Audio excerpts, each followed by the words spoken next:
difficulty, or delay in achieving Well, success. Jesse, it's your time. And I know you've been through a lot, and it's time for you to take this hot seat. That means you're going to have more to persevere through. Well, I'm so excited to finally be doing our season of perseverance and hearing what other people are going through. That body's a blessing, girl. I ain't trying to pressure her, but she messed with the temperature. Heart wrote the song, but I am the messenger. Through the metropolis, there is no stopping this. Flowers and kisses, yeah. I heard you like chocolate. Welcome to our season of perseverance with our host, Jesse Hurlston Watler.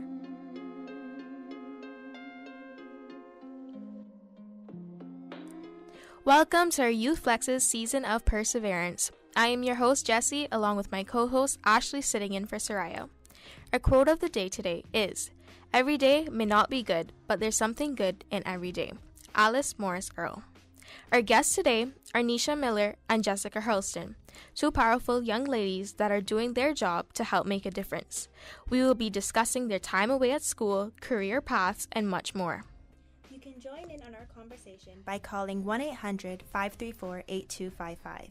Again, that's 1-800-534-8255, toll-free courtesy of Flow, or join us on YouTube Live. But before diving into our conversation, we will feature the music of the stars performers of the upcoming Capella Festival. Here is our first music break. This is Unlock It by Charlie XCS featuring Kim Petras.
and he would never strike a ball more purely. Football binds a community and can build a nation. Ozil clips it in. Well done! Better, faster, stronger, and united. This is the league we want to watch. From the pitch to the stands, to the field and the sands, we are united. We are Cayman Football.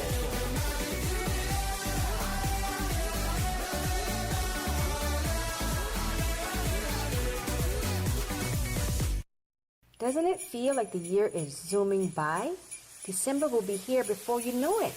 Don't delay and book your holiday parties today so you can be sure you don't have any unwanted last-minute stress. With Mise en Place, booking early has the perks. Reserve catering for your event by August 31st and receive a complimentary welcome party drink package. Email events@catering.ky to book your year-end celebrations by August 31st and receive a complimentary welcome drink for all of your guests. Events@catering.ky. Mise en Place, bespoke catering for all your private and corporate event needs. Say it with me. Reduce, reuse, recycle. Reduce, reuse, recycle. More than a mantra, these words are a blueprint of building a sustainable Earth. A sustainable Cayman. So this July, join Foster's and Priced Right. With your purchase of $50 or more, you'll be eligible to receive a free recycling bin for all your recycling needs to help keep our island clean and green. While supplies last. Learn more on our social channels at Foster's Cayman on Facebook and Instagram. Or go to fosters.ky. Foster's, better because we care. This is YouthFlex, more than talk. Welcome back. As mentioned before, in studio with us today are medical technologist Nisha Miller and forensic scientist Jessica Hurlston, our women in STEM. So let's just dive right in and start talking about your schooling. So you guys both started at UCCI. What was that like? Yeah, I started at UCCI. I took a break for a bit and then I came back, I think, 2015 or so. Around 2015 or so, and I made a change to sciences.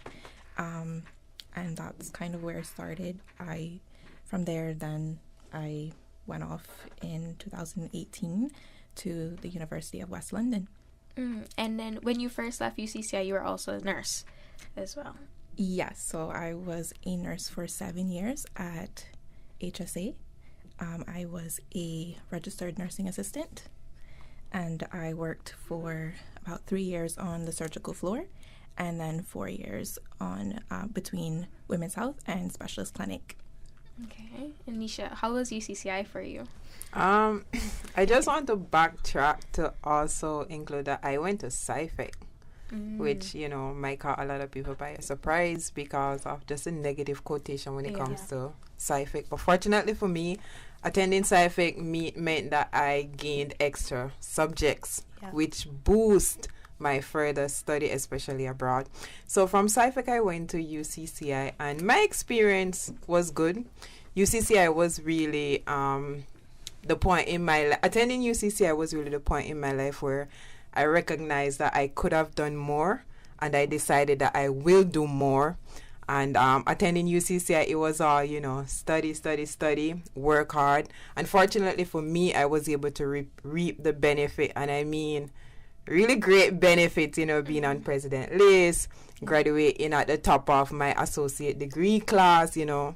So UCCI was a good experience in my education path, and it really gave me the drive that I needed to go on further. Yeah, I 100% agree with you. I think UCCI is a great starting point for anyone. Yeah, I agree. Very much is.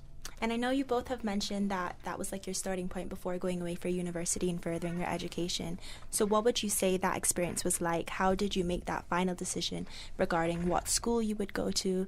Because there's so many options out there. Unfortunately, we know here on our small island, it doesn't really cater much when it comes to the science field. Yeah. So we know straight up, once you're considering something in the medical field outside of nursing, which recently changed, right? So before that, even nursing, you'd have to consider going somewhere overseas. So I was always interested in the medical field. I was always interested in science. I knew nothing outside of that. I mean, from primary school growing up, it was all science, science, science. So I knew that I always wanted to be in the medical field. And that is why even attending UCCI, I did my associate degree in sciences because I know that that would give me the head start that I needed.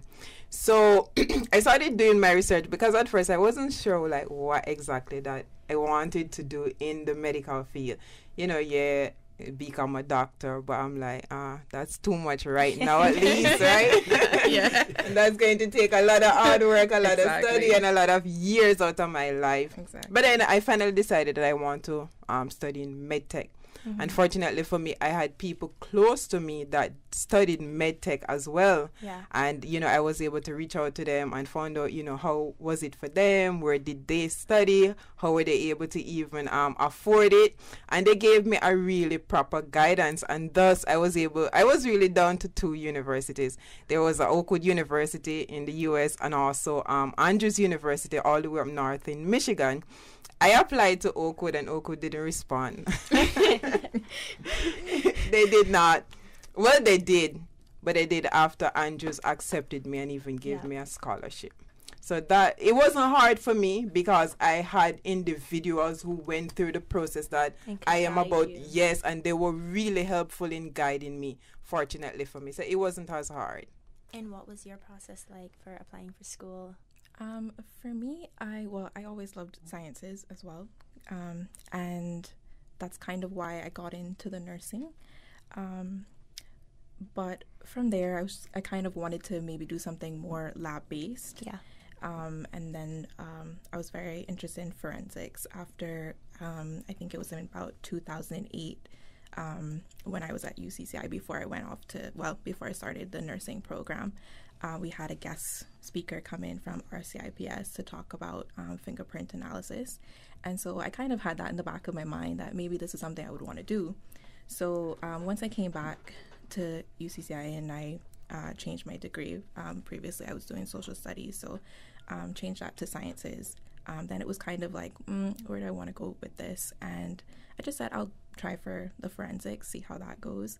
I didn't actually finish UCCI just because I was going part-time since I was working full-time, and it was quite difficult to juggle more than one class a semester. So I kind of just had to make the brave choice to see, well, I'm just going to go and apply, see if I get in without, having the associate's degree.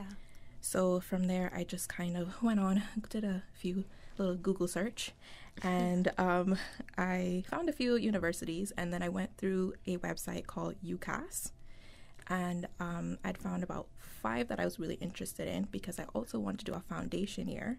With me not completing my associates, it would have been easier for me to get in with the foundation year and then transition into the bachelor's degree.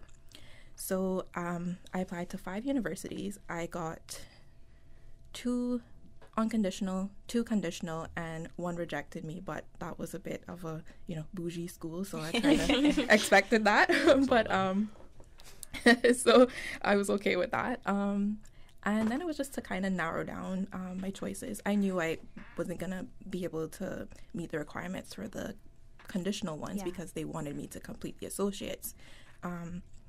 So I looked at University of West London. They had like a really high ranking, especially as being like a career university. And I just went ahead and put in and said, I'll accept the offer. I mean, you should be proud of yourself because receiving 2 unconditional offers is a big deal. That is something to be so proud of. Thank you. And was there a decision factor for you of whether to go to school in the U.S. or the U.K.? It was definitely the funding part of it. The UK is a little cheaper, as well as, with having the British passport, we, fall under being a British citizen and we get the same British rate. So, so that was kind of it. And I guess it was cheaper cost of living. Yeah. Yeah. And I also want to add that a part of the process for, deciding where one want to study is also scholarship, the finances. Yeah. You can't really study unless you have the money, right? They just cut to the chase. So a part of the process, we're also applying for scholarships, right? And I always want to give shout out to the Cayman Islands government because they really made the process easy. They have their individuals that are, their duty is to help students when it comes to, gaining finances, your application, etc., etc.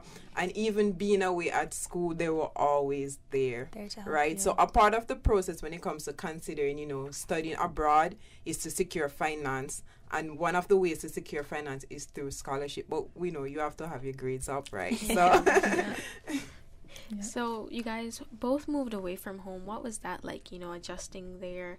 Was there the time differences, being on your own, being independent? How was that like? Was there any culture shocks? Weight loss. Weight loss. No, you have to, whatever you eat, you have to find what you need to eat. Yeah. Especially when you go from living with your parents to living on your own.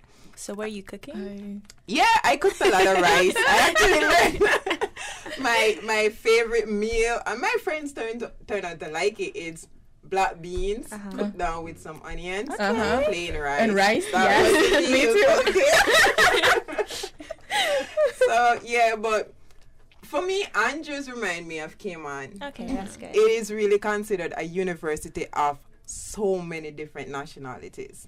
Right, we know here in Cayman we can find so many different nationalities, right? So that's how Andrews is, and as a result, I guess everybody there were having culture shock first experience. So since we're all experiencing it together, let's just enjoy the process. 100%. So one of the things that I really like about Andrews is the fact that you meet so many different people from different places, and as a result of that, it really made adjusting a bit easier. And just like how you guys have Youth Flex here, Andrews had a lot of clubs, and one of those were also a Caribbean clubs for Caribbean students. So you're seeing your Caymanian, which is like one or two, right? But then you're also seeing individuals from different Caribbean country. So even though you're in a place where there's so many different nationalities, you can still feel close to home. And even the events, they always try to cater to the different nationalities. So it didn't make being away so bad. I can always credit Andrews for that. And I guess it's because they know, like, the students that they have come from all over the world, pretty much, right? But getting adjusted, I mean, it really took some time. It really did. And I will tell you guys later down in the program, there was one point where I called my mom and I'm like, I'm ready to come back home. Right? You're alone. I mean, at first it's exciting, but when they close the door and tell you goodbye, it's sinking like, they're on their own. It's me here on my own, and then somebody that you don't know say, oh, I'm your roommate. And you're like, you're just like, okay. You have to adjust to that. But there's nothing like just leaving the comfort of your home to explore more. And it's not just about exploring, but it's also about letting individual know where you come from, like what does your country have to offer. Many people I think visit Cayman because I'm like, I'm from the Cayman Islands. So they're like, yeah, really? And I'm like, yeah, you should visit. Like, show them some Google pictures. And, love that. So a part of studying and a part of you exploring, you also get to, represent where you're from, right? And Andrews really grant us the opportunity to really represent where you're from, and that is another part of going away to study. It's not just about you have to represent your country, you're representing your family, you're even representing the universities that you attended at home. So we always have to remember that it's not just Nisha going away to study, but it's Nisha from the Cayman Islands going, and especially when you're on government scholarship, you represent it. You're representing, so in addition to, meeting new people, learning about various culture, I also enjoyed, just the whole aspect or the opportunity that it affords me to introduce where I'm from. Yeah, that's really great. For me, my biggest challenge was my son was 8 when I decided to go off. And because I knew I was going to London, I was like, I can't afford to bring him with me. And plus, I knew it would be a little bit difficult away from family to just kind of have that assistance. So, you know, he was a big trooper. I mean, he's done very well. He was always very excited for me to come home, and then obviously the shock would wear off, and he'd be like, "Oh, mom's here," you know. Back to the routine. Yeah, exactly. I'll just go back to my iPad now.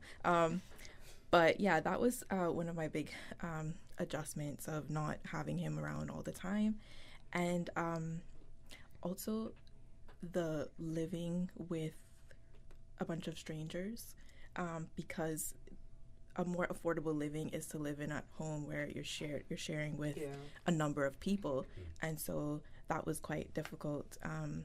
I think my first place was the first time I was sharing like a bathroom with 6 people. That's a huge difference. Yeah, and coming from the age of 21, I was living on my own 2-bedroom apartment, my own space, to now share it with so many people. Like, that was a big shock. But I've learned a lot, and that also kind of helped me come out of my shell a bit, because I'm always a very shy person, but having to like constantly meet new people, because every time I go home for summer and I come back, I'm in a new home. So that kind of helped me open up a little bit. And the trains, learning the map, bus, that was a bit something too. But I definitely, once you get the hang of it, it's easy. I mean, I like the transportation situation over there. But but the same, going over there, it's just like you're representing, and I've done the same thing. I've shown Uber drivers like, look, this is where I come from, okay? And they're like, wow, this is really beautiful. I'm like, you should visit. So yeah, that's it really. And Jessica, as a mom, you left your son here, and you went to continue your studies. When you were making that decision for yourself, how did that go down? Like, what was that? Where was that moment that you were like, okay, I have to do this. I have to leave him here. Well, I knew that the end goal was to, be able to show him that, there's more to life. I wanted him to also make that choice that I want to go off to university. I want to keep going up and up. And I felt like the best role model that, for him to see that would have been me. So we talked about it a lot. I know he was quite young, but I felt like because we talked about it so much, he kind of understood. And I just said, are you okay with me going? And he was like, no, but I understand. And now as he's gotten older, he's like, I can see. And he is talking about, I want to go to university. I want to be a mechanical engineer. I love coding. I love this and that. And, that makes me feel like it's all worth it. Yeah. So it was quite difficult, and I really wanted to have him to come over, and I really thought that I could. But once I was living over there and I saw the difficulties in like finances and whatnot, I just knew that we weren't going to have a quality of life if I did. And also with him being here, he's been able to get closer to his father's family, because that's who he lives with while I'm away.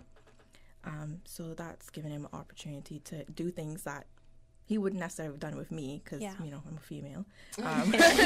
But with them, he's learned how to fish, kayaking, swimming, he's having the time of his life. So he's living his best years. Yes.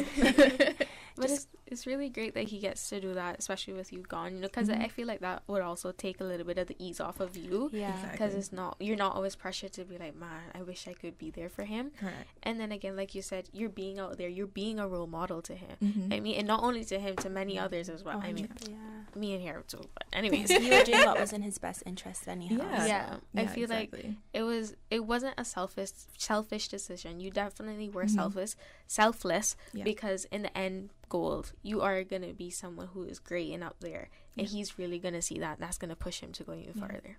Yeah. What do you think it was like returning home that first time? You'd been away for a long period of time, and then you came back. What was that like? Well, for the first year, I couldn't afford to come home for Christmas, so I was there straight until I think May. Mhm. So it was good to be home. What was it like spending Christmas up there? It wasn't too bad, actually. Wait. I got to see the Winter Wonderland at Hyde Park. That's so beautiful. Yeah, I went this year. Yeah, it's really nice. So that was quite nice, and it didn't snow that year though, so I didn't experience that until last year. Last year, January was the first time I saw snow. But yeah, no, it was nice. But it doesn't beat being home and being with family. Okay, well, let's take our second music break. All right, this one is I'm Alright by Maxi Priest featuring Shaggy.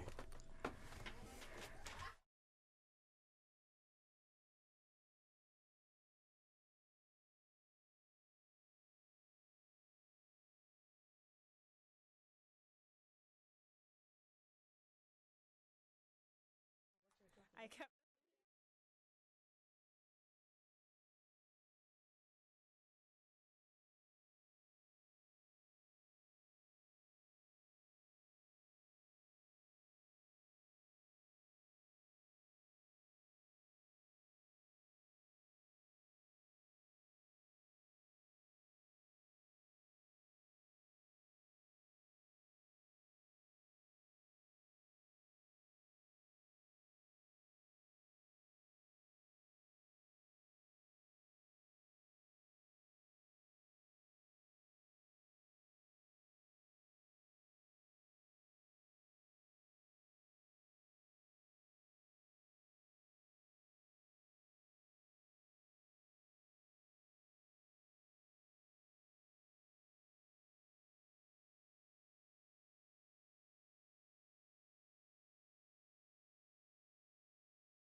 K-Man, we sure know our way around the waters. Cruising the North Sound, jet ski races, offshore fishing, salt water runs through our veins. But even with calm waters, propeller damage makes for rough seas. Keep your propeller rotating smooth with Superior Auto, offering full service propeller repair for boats and jet skis. Superior Auto, 525-9571 or 949-9570. Superior Auto, they keep your propeller spinning smooth. Elevate. Never settle. Achieve what you desire. Leave your past in the past. Unlock your future potential. The keys are at the University of the West Indies. From coding and smart app development, protocol, diplomacy, HR management, and conversational Spanish. Your path to all you desire starts at UWI. The University of the West Indies Open Campus offers custom-built programs matching your current education level with the qualifications you need to find your place in the Cayman Dream. Visit the University of the West Indies at open.ue.edu or call them today at 946-8322. Commission for Standards in Public Life reminds all persons subject to the Standards in Public Life Act that declarations are due by 30th of July. If you're struggling to complete your annual declarations of interest, the Commission for Standards in Public Life has a new tutorial video available to provide further guidance. Visit Standards in Public Life Commission.ky/register of interest to view the tutorial video today. This is Youth Flex, more than talk. Welcome back. So in studio with us still are Jessica Hurlston and Misha Miller. So we heard about you going away to school. So let's talk about what you studied and why you chose it. Okay, so at University of West London, I've just I'll be graduating the end of this month, actually. I studied forensic science with foundation year. And from there, I recently, in March, I was accepted to UCL to do my master's in drug discovery and pharma management, which, yes, I know that's a bit off from forensics, but I'll discuss that later. And as for me, I studied... the degree is called Medical Laboratory Science, and we're basically known as medical technologists. And I chose this because when I started finding out that the medical field has more to offer, you don't have to become a doctor, you don't have to become a nurse, the basic careers that we're used to when you think, hospital or when you think medical field. It is just so much more wider.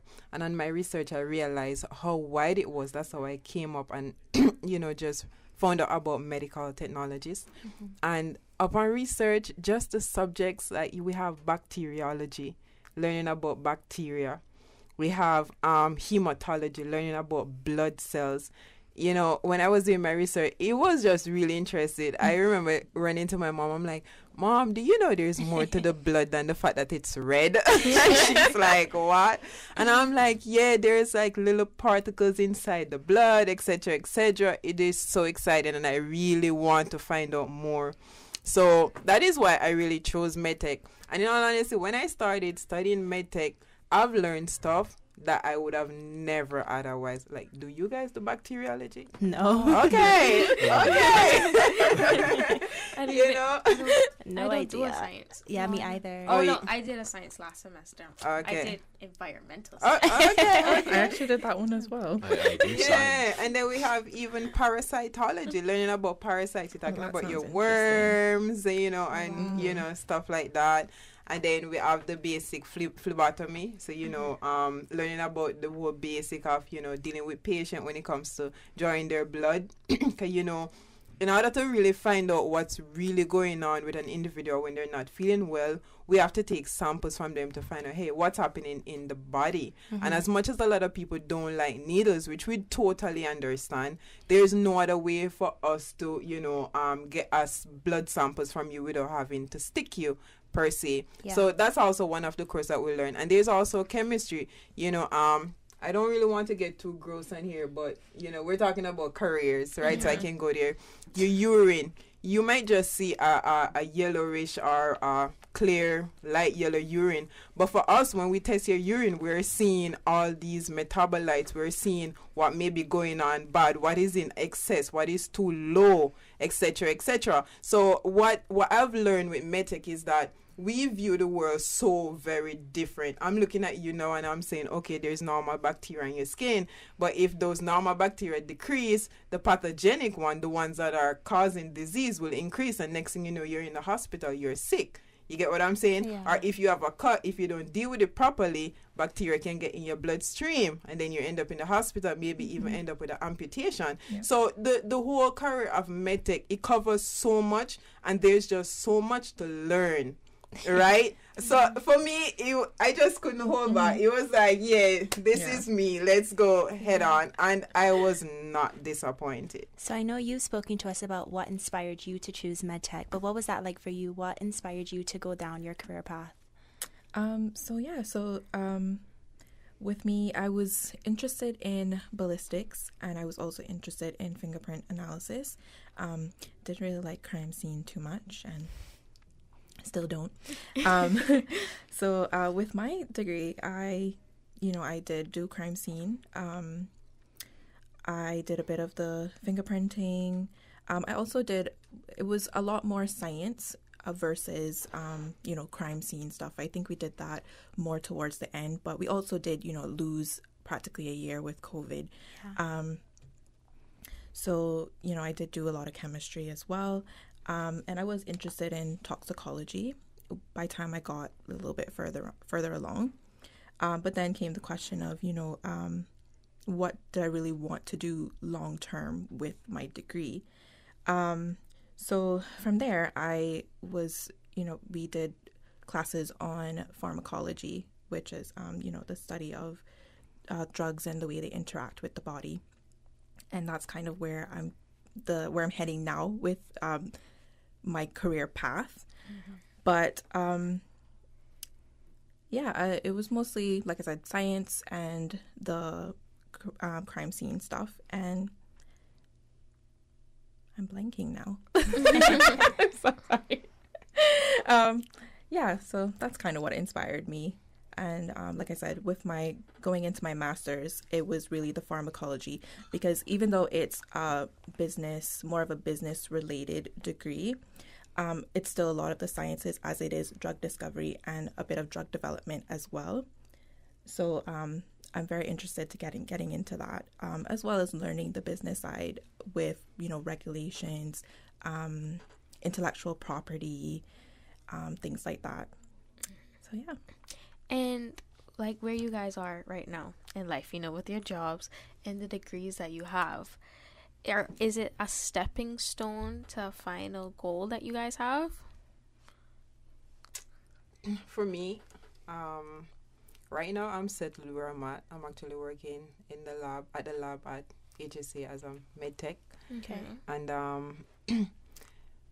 sometimes I feel like I have more to offer, because what I failed to mention is one of the reasons why I was always interested in the medical field is that it offers me this opportunity to help society as a whole. Yeah. My community, people around me, because everybody gets sick. Everybody is going to, or maybe get sick at some point in their life. Yeah. And like I was saying, before we got on here, a lot of people don't know about medtech, but a country, a society, a hospital cannot operate without a medtech. Yeah, you're working behind the scenes. Because without us, the doctors don't know what to tell you, pretty much, right? They depend on the results that we produce, that we give them, right? But for me, I really want to do more as it relates to just being out there, especially with younger female. Mm-hmm. I feel like I want to become more of an advocate. Okay. And I'm not sure yet how exactly I would do it, or I will be doing it. But I know for now, I want to gain my experience in medtech while at the same time being more out there. Because one of the reasons why I also chose medtech is because I realized that I wasn't good when it comes to interacting with patients.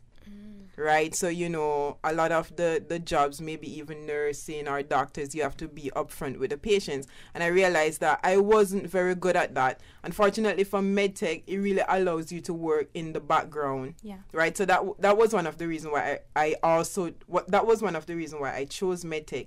But I realized that I want to help, right? Outside of my day-to-day job.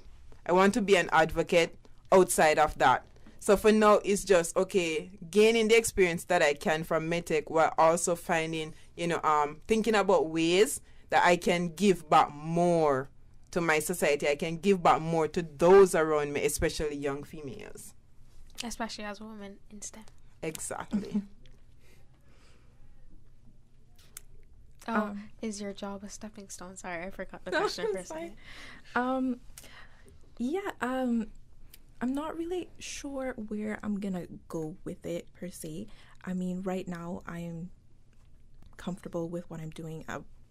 For the summer, I'm working with Blue Water Medical Supplies and West Indies Medical Solutions.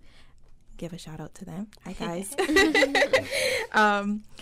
Right now I'm helping with we're trying to launch an app for our customers or clients to purchase all of their pharmaceutical and medical supply needs. And from there, when I come back from university, I'm hoping to maybe go into the sales part of it. But yeah, for me with this job, it's kind of the same as like what Nisha was saying is, you want to help the community. I mean, like, we're always going to need med techs and nurses, and we're always going to need pharmaceuticals as well. And with the nursing, I loved the part of that of helping the community. And, I just kind of needed to find how I can continue doing that. Yeah. But in something that I really love. And that's where, the whole pharmacy part came about. And before we go to our next music break, let's get into the nursing situation. So, Jessica, you mentioned before you were a nurse for about 7 years? Yes. So, and you left that career and to pursue another one. What is your take on that? Like I said, I loved nursing. But when you just know that this isn't something you want to do for the rest of your life, that's how I felt about it. I just didn't know how to move from that. Yeah. Because me applying in 2017 to go off wasn't the first time I had applied, to go away. In 2013, I had applied and I had been rejected. So it was kind of like, I felt kind of stuck. But I loved my work family, especially, working in women's health and specialists. But I just knew that there was more I wanted to do. And especially with me thinking about lab-based work, I couldn't really move from nursing, and, just apply for that position. So, yeah, that's kind of why I changed. I mean, I got into it. I just kind of fell into nursing. They had put out, I think it was in the newspaper at the time, that, the nursing school, it no longer exists. We were the last batch. And I applied thinking that it was a nursing aid, training. And I showed up to orientation. It was a whole school. I'm like, oh, okay. And and I stayed mainly because I did get I also got pregnant during that time as well. So I was just kind of like, what, this is a good opportunity. Obviously I need to provide for my child. Yeah. So and I did like what I was doing, and also I did have a pharmacology class in that. So yeah, that's kind of how I got into nursing. And then from there, like I said, I just kind of knew there was more out there for me. And I just took the chance, and here I am now. That's a really good explanation. It's definitely played a part too in where you're at now. Yeah. But we've been having a great conversation. Let's take our next music break. This is Guantanamera by Wyclef Jean.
The Bellagio, where beauty is redefined.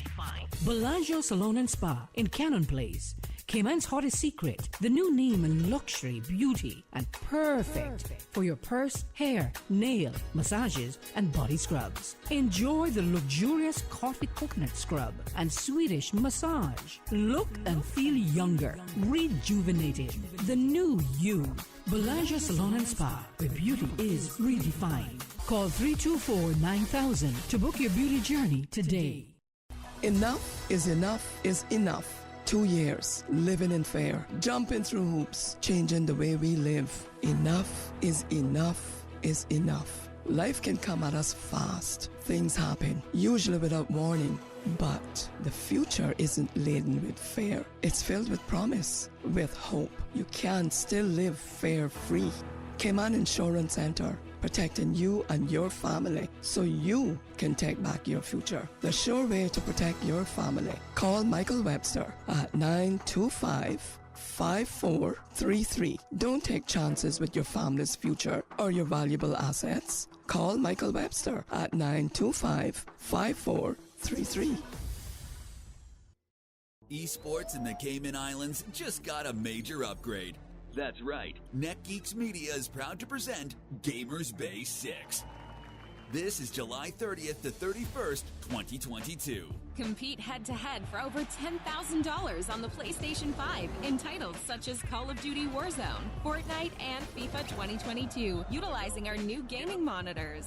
Additional competitive titles include Smash Bros. Ultimate for the Switch, as well as Naruto Storm 4 for the PS4. Oh, and did we mention keyboard and mouse can now also be used? Back and better than ever. It's all going down July 30th to 31st, 2022 at the John Gray Gymnasium. Meet international YouTube influencers Windy Girk and Beck Brojack.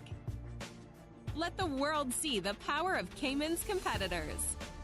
Visit GamersBayCayman.com to purchase spectator tickets, view schedules and times, purchase competitors' passes, as well as view the rules of each tournament. Proudly sponsored by Pepsi, Enterprise Cayman, Department of Tourism, C3 Pure Fiber, Radio Cayman, K Gadgets, Youth Services Unit, Office Supply, Cellular Cayman, Dolphin Discovery, The Matrix, and the Department of Education. This is YouthFlex, more than talk. So welcome to our last part of our YouthFlex show for today. So before we finish, we want to ask what it's like to be a woman in STEM. I enjoy the challenge of being a woman in STEM. STEM fields have always been heavily male dominated. Yeah. So I think it's important that we as women, we continue to pave, our way in these fields and be an encouragement and inspiration for, the girls coming behind us. Greatly said. I mean, just listening to you guys talk today is so brilliant because a lot of the times when we discuss things related to the medical field, we only ever hear about males. So I think it's so great to see you both pursuing careers in that field. Yeah, and I think it's also is a great opportunity for us to be really an example to young females, which you have been saying pretty much all throughout this program. Yeah. And because the truth is that we tend to look up to individuals that are similar. So, seeing a female do it, it really, encourages us to say, if she do it, how much more can I do? Yeah. And, so being a woman in STEM is really just for us to prove to the young generation that I did it, you can do this, not only this, but you can go beyond more. That. Yeah. Right? So go out and make us proud. And, Definitely. Yeah, like, don't just leave it here. Don't, just keep going. And as Jessie mentioned in the beginning, we're in our season of perseverance. So how have you learned to cope and persevere throughout the many obstacles that might have occurred throughout your life? I have 3 things. And, it's stuff that are always being said. 1, never give up. 2, determination is key. You see, for me personally, when I was studying, once I put my mind to even, because I did some ridiculous thing to get through school, like getting up 2 a.m. in the morning, studying until 5, taking a 30-minute nap to wake up to get ready for class at 8:30, right? So perseverance is key. And once I was determined that I wanted this, and I didn't just want a basic or I graduated, I want to excel, and that is to be at the top of my class. So I was determined to do that, and I always kept the end goal in mind. And another thing is, view every obstacle as an opportunity. You know, stop thinking that, you know, things are out to get you, but rather look at it and say, how can I use this for my good? How can this build me and help me to get to where I want to go? And for me, I just feel like, you know, every roadblock, every stumble, you know, that's just one, you know, that's just pushing you to become wiser and, you know, stronger. And doesn't matter your circumstances, you know, if there's a will, there's a way. Yep. And, you know, once you believe in yourself, you can achieve anything that you want to achieve. You know, I too, when I went over, I said, you know what, I want to finish with a first class, and that's exactly what I'm finishing with, you know, and, you know, it just takes that determination and that fight. And I feel like, yeah, you know, you put the hard work in, you'll get good results. Wow, greatly said. So do you guys have any final comments or shout outs? I just want to encourage any young listener to just not give up. I mean, ain't nobody tell us or promise us that life is going to be easy, right? So when things don't go your way, don't see that as an opportunity to quit or, you know, call it quits or, you know, thinking that you have the worst life compared to anyone else. We all go to struggle. You might not know, but it's just that those of us that excel choose to use our struggle to motivate us, and we choose to not just sit back and relax or give in to the pressure. Yeah, I agree with you 100%. I feel like we need to not self-pity ourselves to get where we want to go in life. Well, thank you, ladies, so much for coming on the show today. I know I had a great time. So thank you for joining us on Youth Flex. I'm your host, Jessie, with my co-host, Ashley. Shout out to our guests, Nisha Miller and Jessica Hurlston. Shout out to Radio Cayman for their work on the sound and boards, Mr. Will Sinatra, DJ Lynn, and DJ Silver Fox. Shout out to Conrad for the live YouTube feed. Also, special shout out to our Youth Flex crew, Jared Miles, our Youth Flex Socials and Community Service, Ukizi, our musical director, Saraya Ramjeet, the Youth Flex News Desk, and the 100+ Flex family all over the globe. Thank you to CIFA, Cayman Insurance Center, UE Open Campus, and Mosquito Solutions for sponsoring the Super Jam, and to you, our listeners, for tuning in every Wednesday from 4 to 5 for Youth Flex on 89.9 FM. Join us again next Wednesday for Youth Flex's Season of Perseverance. Until next time, this is your host, Jessie Hurlston-Watler, reminding you to make a difference.